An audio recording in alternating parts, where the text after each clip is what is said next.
Saya pernah berpikir bahwa diam adalah cara terbaik untuk bertahan hidup di keluarga ini. Sampai hari pemakaman Ardi tiba, dan saya tidak bisa lagi membungkam suara hati yang selama ini terkubur dalam-dalam.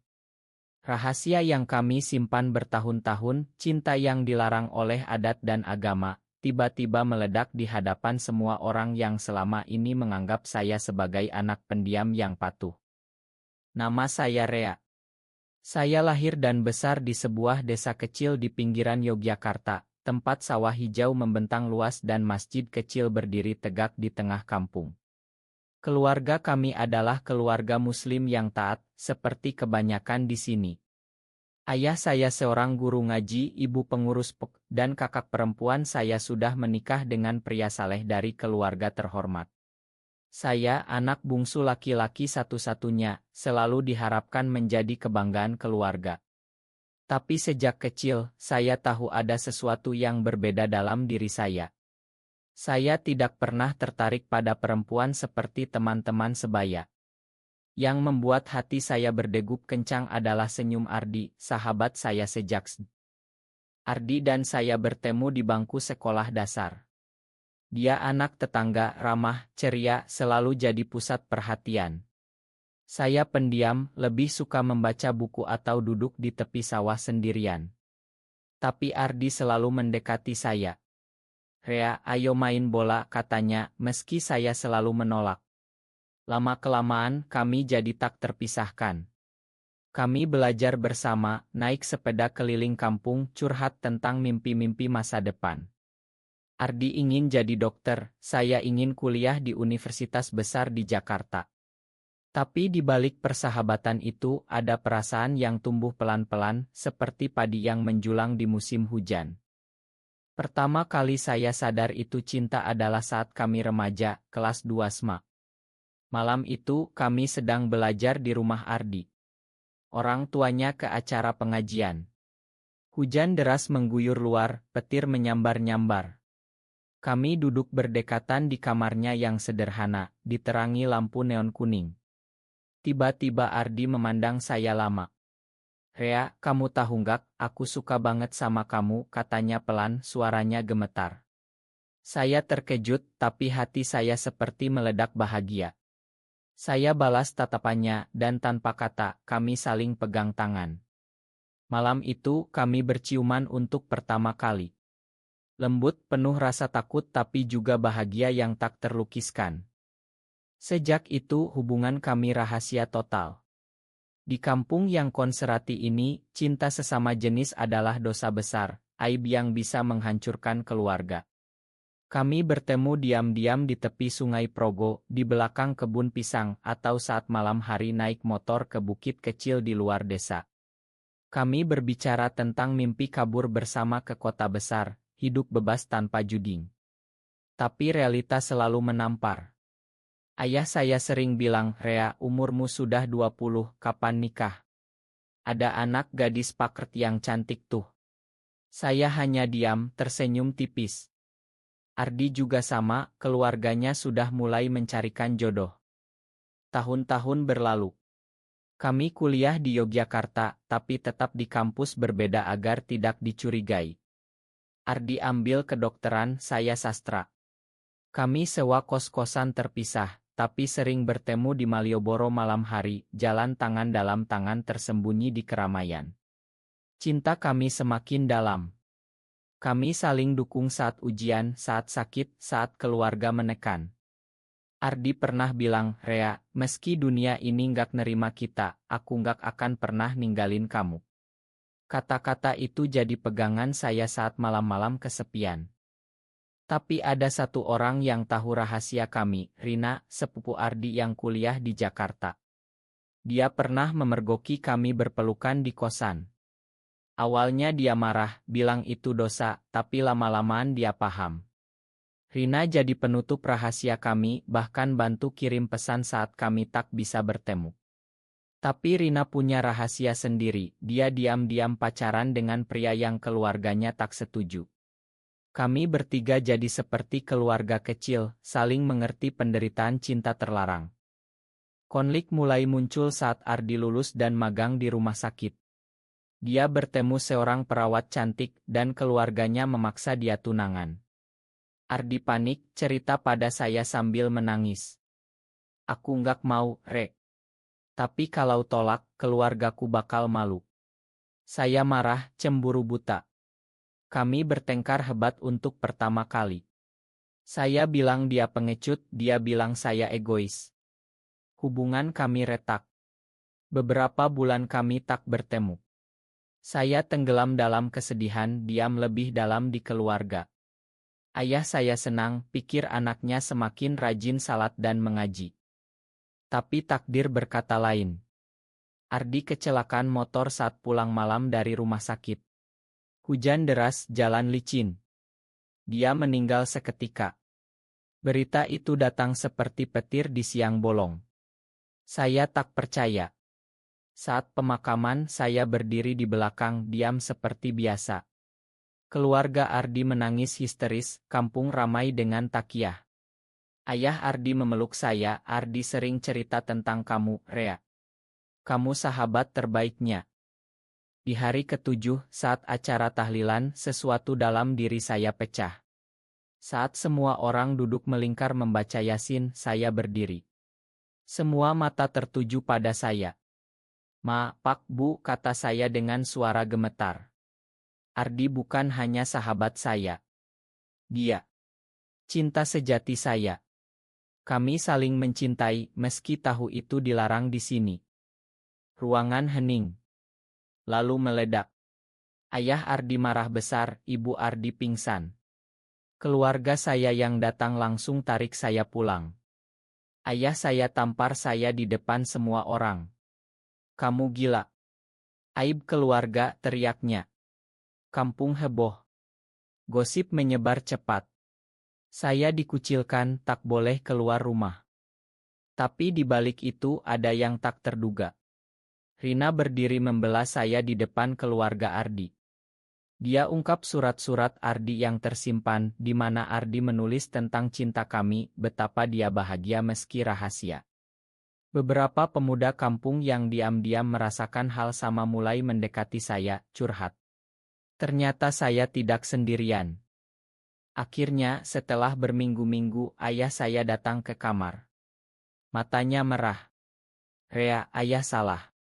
Ardi anak baik, dan kalau dia bahagia denganmu, mungkin itu kehendak Allah juga. Bukan penerimaan penuh, tapi langkah awal. Keluarga Ardi juga pelan-pelan memakan, meski luka masih ada. Sekarang saya masih di kampung ini. Saya buka kelompok kecil untuk anak muda yang merasa sama, bicara tentang cinta dan penerimaan. Diam saya berubah jadi suara. Cinta Ardi mengajarkan saya bahwa meski dunia keras, cinta sejati layak diperjuangkan. Di pemakaman Ardi, saya berbisik, terima kasih, sayang. Kamu bebaskan aku. Semenjak hari itu, hidup saya berubah total. Kampung yang dulu tenang jadi penuh bisik-bisik.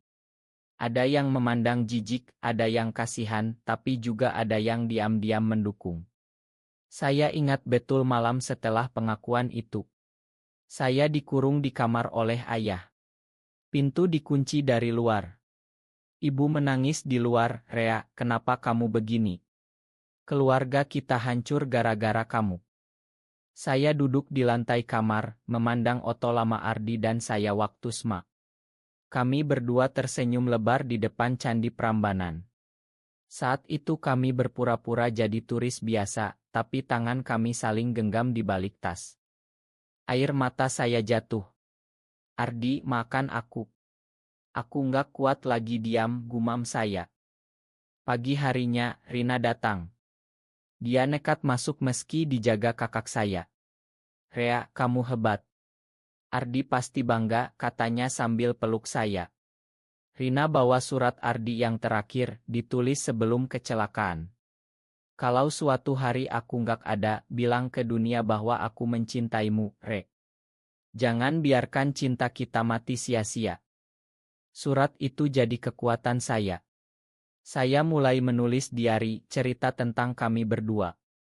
Awalnya hanya untuk diri sendiri, tapi Rina sarankan untuk dibagikan anonim di forum online. Tak disangka banyak respons. Anak muda dari berbagai kota curhat merasa sama.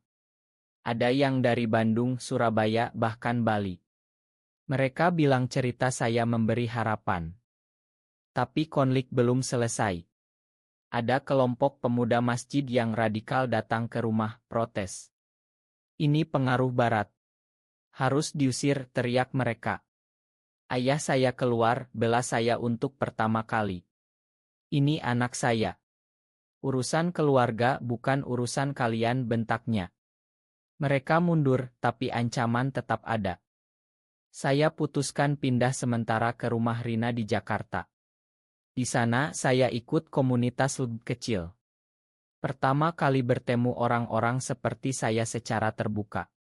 Ada yang pasangan sudah lama, ada yang single tapi bahagia. Saya cerita tentang Ardi, mereka dengar dengan sabar. Cinta kalian indah, Rea. Jangan biarkan masyarakat rusak itu, kata salah satu dari mereka, namanya Dio. Di Jakarta saya kerja di ngo kecil yang fokus hak asasi. Saya belajar banyak tentang undang-undang, tentang bagaimana Indonesia sebenarnya nggak kriminalisasi tapi budaya dan agama yang bikin sulit. Saya mulai bicara di seminar kecil, pakai nama samaran. Suara saya yang dulu pendiam sekarang lantang. Tapi rindu kampung tetap ada. Setelah 6 bulan saya pulang. Ayah dan ibu sudah lebih tenang.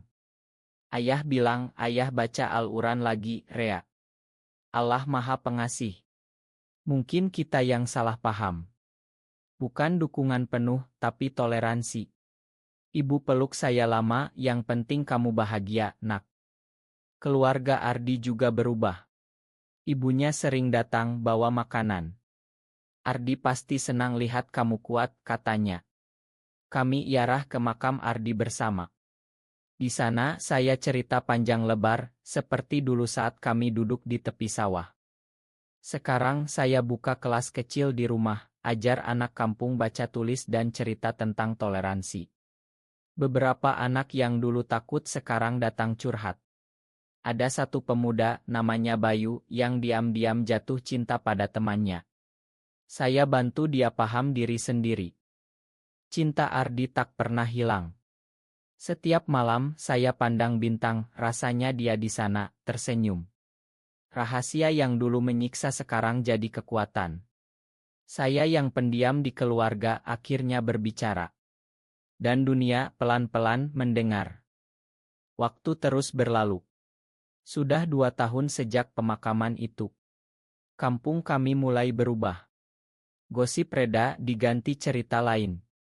Saya jadi bagian dari masyarakat lagi meski dengan label baru.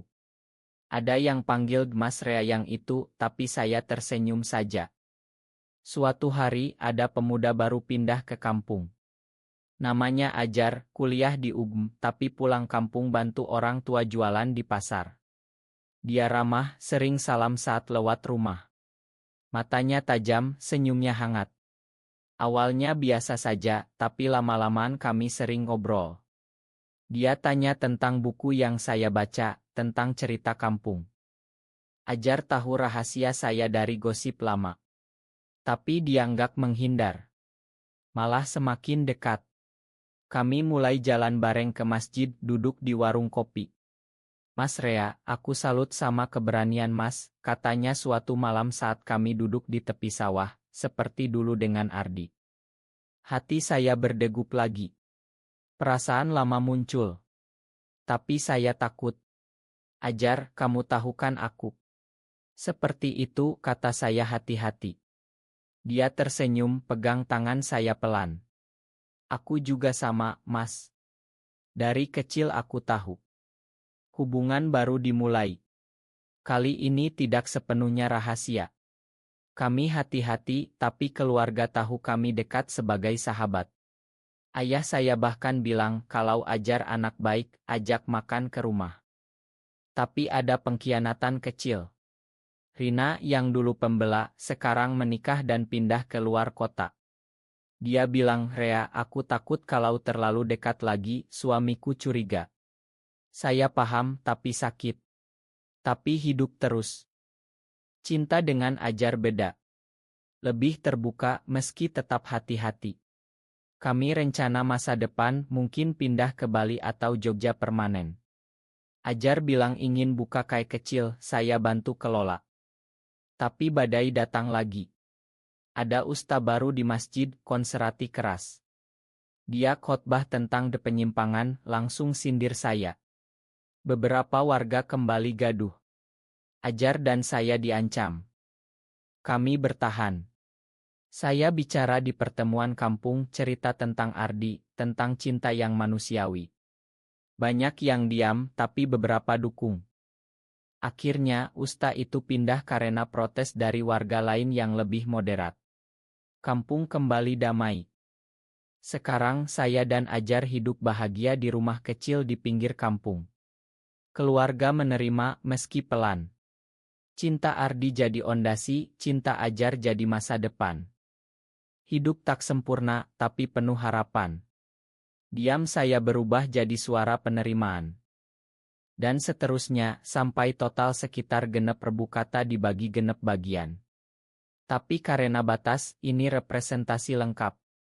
Untuk lengkap, bagian opat, genep akan lanjut konflik lebih dalam, pengkhianatan dari teman lama, dukungan dari komunitas lebih besar, klimaks saat ada demo anti-LGBTQ di kampung, saya bela, hampir konflik isik, tapi keluarga lindung. Akhirnya penerimaan lebih luas, saya tulis buku tentang kisah Ardi, jadi inspirasi nasional, ending harapan dengan Ajar menikah simbolis di luar negeri, kembali ke Indonesia dengan damai, pesan humanis tentang cinta tak kenal gender.